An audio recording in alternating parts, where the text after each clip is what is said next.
Hi all, this is Friday evening. നാളെ രാവിലെ നിലുവിനെയും കൊണ്ട് ഹോസ്പിറ്റലിൽ ചെക്കപ്പിന് പോകണം. ഇന്ന് രാത്രിയും അവനെയും കൊണ്ട് നെബുലൈസേഷന് പോകണം. അപ്പോൾ നാളെ രാവിലത്തെ കാര്യങ്ങൾ കുറച്ച് എളുപ്പമായിട്ടിരിക്കാനായിട്ട് ഞാൻ കുറച്ച് തീയൽ രാത്രി ഉണ്ടാക്കി വെക്കുകയാണ് കേട്ടോ. അല്ലെങ്കിൽ ഈ തീയൽ, വിന്താലു ഇതുപോലുള്ള ഐറ്റംസൊക്കെ ഇരിക്കുമ്പോഴാണ് അതിന് രുചി കൂടുന്നത്. അതുകൊണ്ട് ഞാൻ എപ്പോഴും തീയലും വിന്താലും എനിക്ക് പറ്റിയാൽ തലേന്ന് രാത്രി തന്നെ ഉണ്ടാക്കി വെക്കാറുണ്ട്. ഇത് ഞാൻ ഇന്നലത്തെ വീഡിയോയിൽ കാണിച്ച പപ്പടം പൊരിച്ച അതേ ചട്ടി തന്നെയാണ്. അതിൽ ലേശം എണ്ണ ഇവിടെ താഴെ കിടപ്പുണ്ടായിരുന്നു. എണ്ണ ഇല്ലെങ്കിലും കുഴപ്പമില്ല, തേങ്ങ ഇങ്ങനെ വറുത്തെടുക്കാം. അമ്മ ഈ ഉണങ്ങുന്ന തേങ്ങയൊക്കെ ഞാൻ ഇത്തിരി തേങ്ങ എന്തിനെങ്കിലും എടുത്താലേ ബാക്കി കൊണ്ടങ്ങ് ഫ്രിഡ്ജിൽ വെക്കും. പിന്നെ ഞാൻ തന്നെ മറന്നു പോകും അവിടെ അങ്ങനെ തേങ്ങ ഇരിക്കുന്നുണ്ടെന്ന്. പിന്നെ ചമ്മന്തിക്കോ മോരിനോ ഒക്കെ എടുക്കാൻ നേരത്ത് എനിക്കങ്ങനെ ഉണങ്ങിയ തേങ്ങ എടുക്കാനും തോന്നത്തില്ല. അതൊക്കെ അമ്മ തിരുക്കി അല്ലെങ്കിൽ കത്തി കൊണ്ട് ചെറിയ പീസസ് ആയിട്ട് പൂളി ജാറിലിട്ട് നന്നായിട്ട് അരച്ചെടുത്തിട്ട് ഇതുപോലെ വറുത്ത് വെക്കും. അപ്പോൾ ഞാനത് എന്തായാലും തീയലിനൊക്കെ എടുക്കുമല്ലോ. തീയൽ ഉണ്ടാക്കാൻ ഏറ്റവും നല്ലത് വഴുതനങ്ങ തന്നെയാണ്. എനിക്ക് വയലറ്റ് ബ്രിഞ്ചോളിൽ ഉണ്ടാക്കുന്നതാണ് ഇഷ്ടം. ഇപ്പോൾ ഇത്തവണ പച്ചക്കറി വാങ്ങിച്ചപ്പോൾ കിട്ടിയത് ഈ ഗ്രീൻ ബ്രിഞ്ചോളാണ്. അപ്പോൾ ഞാൻ ഇത്തവണ തീയൽ അതിലുണ്ടാക്കാൻ പോവാണ്. ഒരു വലിയ വഴുതനങ്ങയും 2 തക്കാളിയും 2 ഉരുളക്കിഴങ്ങും ആവശ്യത്തിന് പച്ചമുളകും ഒക്കെ എടുത്തിട്ടുണ്ട്. എനിക്ക് ഉരുളക്കിഴങ്ങ് തീയലിലിടുന്നത് ഒരുപാട് ഇഷ്ടമാണ് കേട്ടോ, ചെറിയ പീസസ് ആയിട്ട്. കാരണം തീയൽ വെന്തെല്ലാം കൂടെ അങ്ങ് കുഴഞ്ഞു പോകും. അതിനിടയ്ക്ക് ഉരുളക്കിഴങ്ങിൻ്റെ പീസ് ചവയ്ക്കുമ്പോൾ ഒരു സ്വാദും ഒരു ചേഞ്ചും ഒക്കെ വരും. ഞങ്ങളുടെ കുടുംബത്തിൽ തീയലിൻ്റെ സ്പെഷ്യലിസ്റ്റ് ചെല്ലമ്മാൻ്റെയാണ് കേട്ടോ. ആൻറ്റി ഉണ്ടാക്കുന്ന തീയലിന് അപാര രുചിയായിരിക്കും. അതും പാവയ്ക്ക തീയലൊക്കെ കിടുവായിരിക്കും. അതുപോലൊന്നും വരത്തില്ലെങ്കിലും എൻ്റെ തീയലും ഏതാണ്ടൊക്കെ സെറ്റാവും. അമ്മയും നല്ലപോലെ ഉണ്ടാക്കും കേട്ടോ. ഇതിപ്പോൾ നമ്മൾ ആ വറുത്ത തേങ്ങയിലേക്ക് കുറച്ച് ജീരകവും കുറച്ച് മുഴുവൻ കുരുമുളകും കൂടെ ഇട്ടിട്ടുണ്ട്. ഇനി പൊടികളായിട്ട് ഇതിലേക്ക് സാദാ മുളക് പൊടി, ഇത്തിരി കാശ്മീരി മുളക് പൊടി, കുറച്ച് മല്ലിപ്പൊടിയും കൂടെ ഇട്ട് കൊടുക്കാം. ഇത് തീരെ സിമ്മിലാക്കിയിട്ട് വേണം ഈ പൊടികൾ ഇട്ട് കൊടുക്കാനായിട്ട്. എന്നിട്ട് ഒന്ന് ചൂടായി വരുമ്പോൾ തീ ഓഫ് ചെയ്യുകയും ചെയ്യണം. അല്ലെങ്കിൽ നമ്മൾ ഈ മുളക് പൊടി ഇടുന്നത് കൊണ്ട് തന്നെ ഇത് പെട്ടെന്ന് കരിഞ്ഞു പോകാനുള്ള ചാൻസസ് ഉണ്ട്. എന്നിട്ട് നടുക്കുന്ന തേങ്ങ ഒന്ന് മാറ്റി വെക്കണം. കാരണം നടുക്കിരിക്കുന്ന തേങ്ങ അല്ലെങ്കിൽ കരിയും. എന്നിട്ട് അതൊന്ന് തണുക്കാനായിട്ട് അല്പനേരം മാറ്റി വയ്ക്കാം. ആ ഒരു സമയത്തിന് നമുക്ക് പച്ചക്കറികളെല്ലാം അരിഞ്ഞെടുക്കാം. 2 തക്കാളിയും നേരത്തെ പറഞ്ഞ പോലെ 2 ഉരുളക്കിഴങ്ങും 2 പച്ചമുളകും ഒരു വലിയ വഴുതനങ്ങയും കൂടെ എടുത്തിട്ടുണ്ട്. ഇതെല്ലാം അരിയുന്നതിൻ്റെ ഇടയ്ക്ക് 2 പേര് ബിസ്ക്കറ്റും ചോദിച്ചു വന്നു കേട്ടോ. 2 പേരല്ല, ഒരാൾ. അമ്മ വൈകുന്നേരം പിരിവിന് പോയതുകൊണ്ടും പിന്നെ ആലനും ഇല്ല. അപ്പോൾ ഒരു സഹായത്തിനായിട്ട് ഹെൽപ്പ് ചെയ്യാനായിട്ട് ഞാൻ സേറമോളെ വിളിച്ചിരുന്നു കേട്ടോ, നിലുവിനെ നോക്കാൻ. 2 പേരും അവിടെ യൂട്യൂബ് കണ്ടുകൊണ്ടിരിക്കുമായിരുന്നു. ഇപ്പോഴത്തെ 2 പേരുടെയും മെയിനായിട്ടുള്ള എൻ്റർടൈൻമെൻറ്റ് അതിൽ ഓരോ വീഡിയോ സോങ്സ് വരുമ്പോൾ ഈ മഞ്ചാടി എന്ന് പറഞ്ഞിട്ടൊരു ചിരിയില്ലേ, ആ ചിരിക്ക് ചേർന്ന് ഇവർ 2 കൂടെ അവിടെ നിന്ന് ചിരിക്കും. ഇതിനിടയിൽ ഏതോ ബിസ്ക്കറ്റിൻ്റെ ആഡ് വന്നു. അപ്പോൾ തുടങ്ങി നിലു പിറ്റി വേണം, ചോക്കോസ് വേണം എന്നൊക്കെ പറഞ്ഞിട്ട് വന്ന് കുക്കുസാറിൻ്റെ സ്നാക്സ് ബോക്സ് എടുത്ത് നോക്കിയപ്പോഴത്തേക്ക് അവൻ കാലിയാക്കിയ സകല പാക്കറ്റും അതിൽ കുത്തി നിറച്ച് വെച്ചിട്ടുണ്ടായിരുന്നു. സേറമോൾ അത് ഓരോന്ന് വീതം ഇതിലില്ല എന്നും പറഞ്ഞ് എടുത്ത് വെക്കുമായിരുന്നു. തിരിച്ച് ആ കുപ്പിയിലോട്ട് തന്നെ അത് വെക്കാൻ പറഞ്ഞത് ഞാനാണ് കേട്ടോ. അവൻ ഇനി സ്നാക്സ് തിരക്കി വരുമ്പോൾ ഇത് തന്നെ കണ്ടാൽ മതിയെന്നും പറഞ്ഞിട്ട് വെച്ചതാണ്. സാധനങ്ങൾ മേടിക്കാനായിട്ട് പോകണം, സ്നാക്സും റീഫിൽ ചെയ്യേണ്ട സമയമായി. നമ്മൾ എടുത്ത പച്ചക്കറികളുടെ കൂടെ ഞാൻ പറയാൻ വിട്ടുപോയ 2 ഐറ്റംസ് ഉണ്ട്. കുറച്ച് ഇഞ്ചി വെളുത്തുള്ളി ഈ തീയലിന് വേണം, പിന്നെ സവാളയും വേണം. ഞാനിപ്പോൾ ഒരു സവാള എടുത്തിട്ടുണ്ട്, അതും അരിഞ്ഞു. പച്ചക്കറികളെല്ലാം കൂടെ അരിഞ്ഞു കഴിഞ്ഞു. അതിന് മുമ്പ് തന്നെ ഞാൻ ജാറിൽ അരപ്പ് അരച്ച് വെച്ചിട്ടുണ്ട് കേട്ടോ. ഞാൻ മുമ്പ് പറഞ്ഞില്ലേ, ഈ സൈഡിൽ എൻ്റെ ഈ LED ലൈറ്റും ആ ചെറിയ റൗണ്ട് ലൈറ്റും ഒക്കെ കത്തണമെങ്കിൽ പ്ലഗ് പോയിൻറ്റിൽ കുത്തിയാലേ അത് കത്തത്തുള്ളൂ. അവിടെ തന്നെ വേണം, അതായത് ഈ ടേബിളിന് പുറത്ത് വെച്ചിട്ടാണ് മിക്സി അരയ്ക്കേണ്ടത്. അതുകൊണ്ട് മിക്സിയിൽ ഞാൻ ആ അരപ്പ് അരച്ച് അവിടെ മാറ്റി വെച്ചിട്ടുണ്ട്. അരപ്പിന്ന് എണ്ണ തെളിഞ്ഞ് വരുന്നത് വരെ അരയ്ക്കണം, വെള്ളം തൊടാതെ അരയ്ക്കണം കേട്ടോ. അപ്പോൾ തീയലിന് വേണ്ടിയിട്ടുള്ള സാധനങ്ങളൊക്കെ ഏതാണ്ട് സെറ്റായതുകൊണ്ട് ചട്ടിയിലേക്ക് വെളിച്ചെണ്ണ ഒഴിച്ചിട്ട് അതിലേക്ക് ഉലുവയും കടുകും ഇട്ട് പൊട്ടിച്ച് ആദ്യം ഇഞ്ചിയും വെളുത്തുള്ളിയും ആഡ് ചെയ്ത് കൊടുക്കാം. പിന്നെ കുറച്ച് കറിവേപ്പില ഇട്ട് കൊടുക്കാം. ഇതങ്ങനെ എണ്ണയിൽ കിടന്ന് മുരിഞ്ഞിട്ട് ഇഞ്ചിയുടെയും വെളുത്തുള്ളിയുടെയും ആ ഒരു പച്ച മണമൊക്കെ ഒന്ന് മാറി തുടങ്ങുമ്പോൾ നമുക്കിതിലേക്ക് അരിഞ്ഞ് വെച്ചിരിക്കുന്ന പച്ചമുളക് ആഡ് ചെയ്ത് കൊടുക്കാം. പച്ചമുളക് നന്നായിട്ടൊന്ന് മുരിഞ്ഞൊക്കെ വരുമ്പോഴത്തേക്ക് ഇതിന് ഒരു ഓർഡറും ഇല്ല, എല്ലാ പച്ചക്കറികളും കൂടെ നമുക്കിതിലേക്ക് അരിഞ്ഞിട്ട് കൊടുക്കാം. ചിലർ വഴുതനങ്ങ സെപ്പറേറ്റ് എണ്ണയിൽ വഴറ്റി ഇതിൽ ചേർക്കണം എന്നൊക്കെ പറഞ്ഞ് ഞാൻ കേട്ടിട്ടുണ്ട്. രുചിയിൽ എനിക്കങ്ങനെ ചെയ്തിട്ട് വ്യത്യാസങ്ങൾ തോന്നിയിട്ടില്ലാത്തത് കൊണ്ട് ഞാൻ എൻ്റെ സമയം കൂടെ സേവ് ചെയ്യാനായിട്ട് ഒരുമിച്ചിടുന്നു. ഇനി നമുക്ക് ഈ പച്ചക്കറികളൊക്കെ നന്നായിട്ട് ഈ എണ്ണയിലിട്ടൊന്ന് വഴറ്റിയെടുക്കാം. എണ്ണയിൽ കിടന്ന് ഇങ്ങനെ വഴന്നില്ല എങ്കിൽ പെട്ടെന്ന് വെള്ളം ഒഴിച്ച് വേവിച്ചാൽ വഴുതനങ്ങ തീരെ സോഫ്റ്റായിട്ടുള്ള സാധനമല്ലേ, വെന്തങ്ങ് അലിഞ്ഞു പോവും. അപ്പോൾ ഈ കറിയിൽ വഴുതനങ്ങയുടെ ഒരു തെളിവും കാണത്തില്ല, അവിടെ ഇവിടെയും കുറച്ച് കുരു കിടക്കുന്നതല്ലാതെ. അതുകൊണ്ട് ഇത് നന്നായിട്ട് കുറച്ച് ഉപ്പൊക്കെ ഇട്ട് ഞാനൊന്ന് വഴറ്റിയെടുക്കുന്നുണ്ട്. ഇത് വഴന്ന് വന്ന് കഴിയുമ്പോഴത്തേക്ക് നമുക്കിതിലേക്ക് ലേശം മഞ്ഞൾപ്പൊടി ഇട്ട് കൊടുക്കാം.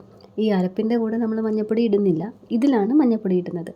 പച്ചക്കറികൾ ഉപ്പും മഞ്ഞൾപ്പൊടിയും ചേർന്ന് വേവുന്നത് തന്നെയാണ് അതിന് നല്ലത് എന്ന് ഞാൻ കേട്ടിട്ടുണ്ട്, പലരും പറഞ്ഞ് കേട്ടിട്ടുണ്ട്. പെട്ടെന്ന് നമ്മൾ ഈ കോളിഫ്ലവറും മഷ്റൂമും ഒക്കെ കുറേ നേരം ഈ മഞ്ഞൾപ്പൊടി ഉപ്പിട്ട വെള്ളത്തിലൊക്കെ ഇട്ട് വെക്കാറില്ലേ, അപ്പോൾ അതൊക്കെ കൊണ്ടെന്നല്ല, ഞാൻ പണ്ടേ ചെയ്യുമ്പോഴിങ്ങനെയാണ് കേട്ടോ. പച്ചക്കറിയിലാണ് ഞാൻ മഞ്ഞൾപ്പൊടി ഇടുന്നത്.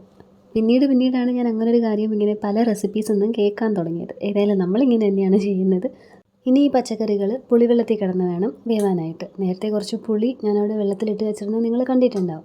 ആ പുളിവെള്ളം കൂടെ ഈ കറിച്ചട്ടിയിലേക്ക് ഒഴിച്ചു കൊടുത്തിട്ട് ഇത് നന്നായിട്ട് അടച്ച് വെച്ച് വേവിച്ചെടുക്കാം. പപ്പടം കാച്ചി തുടങ്ങിയപ്പോൾ വീഡിയോ സ്റ്റക്കായതല്ല കേട്ടോ. എൻ്റെ ഈ ധൃതി കൊണ്ട് ഞാൻ എപ്പോൾ പപ്പടം കാച്ചിയാലും ആദ്യം കാച്ചുന്ന പപ്പടം ഒടുക്കത്തെ ഫ്ലോപ്പായി പോകും. അതിങ്ങനെ പൊങ്ങത്തില്ല, പ്ലെയിനായിട്ട് തന്നെ കിടക്കും. പിന്നെ തീ കൂട്ടി വെച്ച് പപ്പടം കാച്ചി തുടങ്ങുമ്പോൾ അവസാനത്തെ 2-3 പപ്പടം കരിഞ്ഞും പോകും. അതുകൊണ്ട് ആദ്യത്തേത് ഞാൻ ജസ്റ്റ് ഒന്ന് അവിടെ ഇങ്ങനെ മുക്കി വെച്ച് നോക്കിയതാണ്, അതിങ്ങനെ ശരിയായോ പൊങ്ങി വരുന്നുണ്ടോ എന്നൊക്കെ. പപ്പടം കാച്ചി വെക്കുന്നതും നാളത്തേക്കാണ് കേട്ടോ. തീയലും പപ്പടവും മുട്ട പൊരിച്ചതും ഒക്കെയാണ് എൻ്റെ മനസ്സിൽ. കാരണം ഇവിടെ നോൺ വെജ് ഒന്നും ഇരിപ്പില്ല, മുട്ടയും ഇരിപ്പില്ല. ഒന്നെങ്കിൽ അടുത്തുള്ള കടയിൽ നിന്ന് മേടിക്കണം, അല്ലെങ്കിൽ ഞാൻ പറഞ്ഞില്ലേ എല്ലാം റീഫിൽ ചെയ്യേണ്ട ഏതാണ്ട് സമയമായി. ഈ പരിപാടിയൊക്കെ ഒന്ന് ഒതുക്കിയിട്ട് കടയിൽ പോകാം എന്നൊരു ചിന്ത ഇല്ലാതില്ല. അങ്ങനെ നമ്മുടെ പപ്പടമൊക്കെ കാച്ചി കഴിഞ്ഞു. 2-3 എക്സ്ട്രാ കാച്ചിട്ടുണ്ട്, വൈകുന്നേരമോ അല്ലെങ്കിൽ നാളെ രാത്രിയോ ഒക്കെ ആർക്കെങ്കിലും എടുത്ത് കഴിക്കാനായിട്ട്. എന്താണെന്നറിയില്ല, ഇതിന് ഓഡിയോ ആഡ് ചെയ്യാനിരുന്നപ്പോൾ തൊട്ട് തൊണ്ടയിലൊരു കിച്ച്. പപ്പടത്തിൻ്റെ പരിപാടിയൊക്കെ കഴിഞ്ഞപ്പോഴേക്ക് നമ്മുടെ പച്ചക്കറികൾ ഏതാണ്ട് വേവായി. ഇത് വെന്തോന്ന് ടെസ്റ്റ് ചെയ്യാനായിട്ട് ഏറ്റവും നല്ല ഐഡിയ അതിൽ പൊട്ടറ്റോ എടുത്തൊന്ന് കടിച്ചു നോക്കലാണ്. വഴുതനങ്ങ എന്തായാലും വെന്തിട്ടുണ്ടാവും, പൊട്ടറ്റോ വേവുന്നതിന് മുമ്പേ വഴുതനങ്ങ വെന്തിട്ടുണ്ടാവണം. ഈ കിച്ച് ഇതിനിടയിൽ വരുന്നത് പിന്നെയും സഹിക്കാം. പക്ഷെ ചില സമയത്ത് ഞാൻ ഓഡിയോ ആഡ് ചെയ്യാനായിട്ടിരിക്കുമ്പോൾ ഒരു ഇക്കിള് വരും. എന്തൊക്കെ ചെയ്താലും മാറാത്ത രീതിയിൽ എനിക്കപ്പോൾ ചില സമയത്ത് സങ്കടവും വരും. എവിടെന്നെങ്കിലും ഇത്തിരി സമയം ഒപ്പിച്ച് ഓടി വന്ന് ഓഡിയോ ആഡ് ചെയ്യാമെന്നും പറഞ്ഞിരിക്കുമ്പോഴായിരിക്കും ഇമാതിരി പരിപാടികളൊക്കെ നടക്കുന്നത്. അല്ലെങ്കിൽ ഞാൻ തുമ്മിത്തുടങ്ങും. അപ്പോൾ പച്ചക്കറി വെന്തപ്പോഴേക്ക് ഞാൻ അതിലേക്ക് നേരത്തെ പറഞ്ഞില്ലേ വെള്ളം തൊടാതെ എണ്ണ തെളിയുന്നത് വരെ മിക്സിയിൽ അരച്ചെടുത്ത് അരപ്പിട്ടു. തീയലിൽ ഒരുപാട് വെള്ളം ആവുന്നത് എനിക്കിഷ്ടമല്ല, അതുകൊണ്ട് ആ ജാറ് കഴുകിയ ലേശം വെള്ളം ഒഴിച്ചിട്ടുണ്ട്. ഇനി ഇതിൻ്റെ ടേസ്റ്റ് മൊത്തത്തിലൊന്ന് ബാലൻസ് ചെയ്ത് നിൽക്കാനായിട്ട് മധുരത്തിന് പഞ്ചസാരയല്ല ലേശം ശർക്കരയാണ് തീയലിൽ ഞാൻ ആഡ് ചെയ്ത് കൊടുക്കുന്നത്.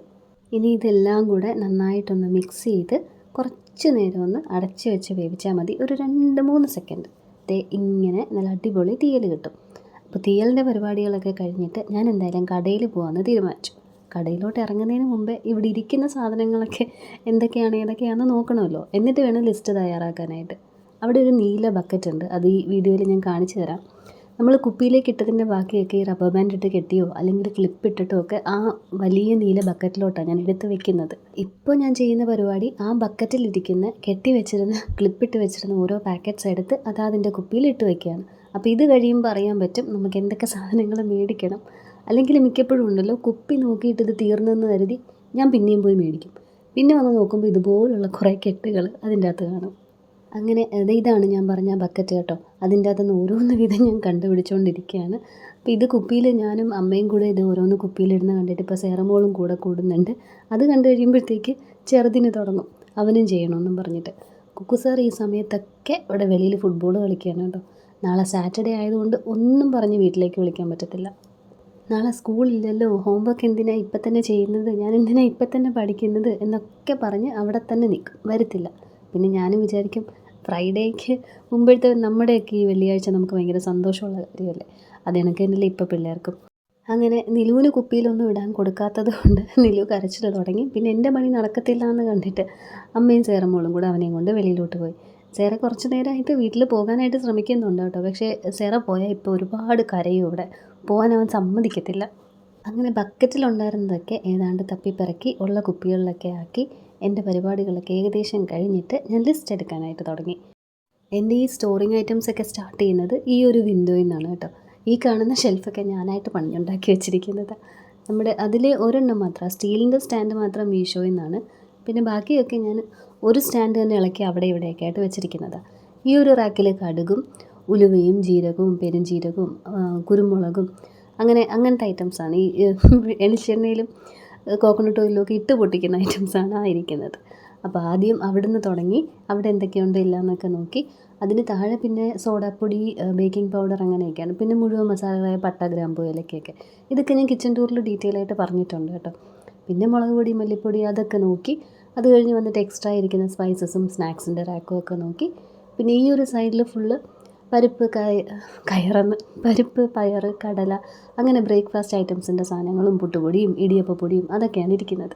അങ്ങനെ ഇവിടുത്തെയും അവിടുത്തെയും എല്ലായിടത്തെയും ലിസ്റ്റും കൂടെ എഴുതി. ലിസ്റ്റ് ഇങ്ങനെ നീണ്ട് വരുന്നുണ്ടായിരുന്നു. കാരണം ലാസ്റ്റ് മന്ത് ഒരു അവസാനത്തെ രണ്ടാഴ്ചയല്ല, അവസാനത്തെ ഒരാഴ്ച ഞാൻ നല്ല രീതിയിൽ ഉഴപ്പിയായിരുന്നു കേട്ടോ. ഫുഡിൻ്റെയൊക്കെ കാര്യത്തിൽ തട്ടിക്കൂട്ട് പരിപാടികളായിരുന്നു മൊത്തം. അപ്പോൾ അന്നേരം എല്ലാം ഞാൻ വിചാരിച്ചത് നെക്സ്റ്റ് മന്ത് ആവട്ടെ, തുടങ്ങട്ടെ, എന്നിട്ട് പോയി പ്രൊവിഷൻ എടുക്കാം. അപ്പോൾ ഒരുമിച്ച് കുറേ എടുക്കാമല്ലോ, ഉള്ളതൊക്കെ തീർക്കാമെന്ന് കരുതി ഇത്തിരി പയറും ഇത്തിരി കടലയും ഇത്തിരി പരിപ്പും ഒക്കെ ചേർത്ത് എടുത്താണ് ലാസ്റ്റ് ഒരു സെപ്റ്റംബറിൻ്റെ ഒരു ലാസ്റ്റ് വീക്ക് ഞാനങ്ങ് ഉന്തിത്തള്ളി വിട്ടത്. അപ്പോൾ ഇനി നടക്കത്തില്ല, എല്ലാം കൂടെ ഉണ്ടെങ്കിലേ ഇനി നടക്കത്തുള്ളൂ. അങ്ങനെ ലിസ്റ്റൊക്കെ റെഡിയാക്കി കേട്ടോ. ഇതിനിടയ്ക്ക് എന്നെ ലിജി ചേച്ചി വിളിച്ചിരുന്നു. MLA വരുന്നുണ്ടെന്നും പറഞ്ഞ് പള്ളിയിൽ നിന്ന് മാൽക്കം ചേട്ടൻ വിളിച്ച് പറഞ്ഞിരുന്നു എന്ന്. അപ്പോൾ ഞാൻ പറഞ്ഞു, ഇല്ല ഞാൻ കടയിൽ പിന്നെ പോവാം, ഞാൻ ആദ്യം അങ്ങോട്ട് വരാം. അങ്ങനെ ലിസ്റ്റൊക്കെ റെഡിയാക്കിയിട്ട് ഞാൻ നേരെ അവിടെ പോയി. ഇവിടെ എന്തോ നടന്നു എന്നുള്ളത് ഒരു ഡീറ്റെയിൽഡ് വീഡിയോ ആയിട്ട് ഞാൻ ഇന്നലെ ചെയ്തിട്ടുണ്ട്. ഈ വീട്ടിൽ ആ സമയത്ത് എന്താണ് സംഭവിച്ചതെന്നുള്ളത് അറിയണമെങ്കിൽ ആ ഒരു വീഡിയോ കണ്ടു നോക്കിയാൽ മതി. എന്നിട്ട് ഞങ്ങൾ നേരെ ജംഗ്ഷനിലേക്ക് വിട്ടു. മുടവങ്ങൽ എന്ന് പറഞ്ഞൊരു സൂപ്പർ മാർക്കറ്റ് ഉണ്ട് ഇവിടെ. അവിടെ പോയിട്ട് സാധനങ്ങളൊക്കെ മേടിച്ചിട്ട് വന്നിട്ട് നിലുവിനെയും കൊണ്ട് നെബുലൈസേഷന് പോകാമെന്ന് പറഞ്ഞു. കാരണം ഞാൻ തിരിച്ച് വീട്ടിൽ വന്നപ്പോൾ അമ്മ നിലുവിന് ചോറ് കൊടുത്തുകൊണ്ടിരിക്കുകയായിരുന്നു. അങ്ങനെ പൂട്ടിക്കിടക്കുന്ന കടയും കണ്ടേച്ച് ഞങ്ങൾ തിരിച്ചു പോരുന്നു.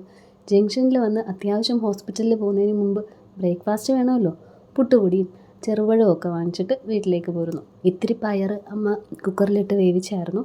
ലാസ്റ്റ് അമ്മ പയറാണ് കുക്കറിലിട്ടത്. കുപ്പിയിലൊരു ഇത്തിരി മാത്രമേ ഉണ്ടായിരുന്നുള്ളൂ. അപ്പോൾ ഞാൻ പറഞ്ഞു, ഈ പയർ കുക്കറിലിട്ടോ, നാളെ അലന് കറിയും കൂട്ടിയല്ലേ കഴിക്കത്തുള്ളൂ, അപ്പം പുട്ടും പയറും പപ്പടവും കൊടുക്കാം, നമുക്കുള്ള പഴം ഞാൻ വാങ്ങിച്ചുകൊണ്ട് വരാമെന്ന് പറഞ്ഞു. അങ്ങനെ പുട്ടുപൊടിയും പഴവും ഒക്കെ വീട്ടിൽ കൊടുത്തിട്ട് അപ്പോഴേക്ക് മഴ തുടങ്ങിയതുകൊണ്ട് ഞങ്ങൾ പിന്നെ കാർ എടുത്തിട്ട് ബെൻസിഗ ഹോസ്പിറ്റലിലേക്ക് വന്നു.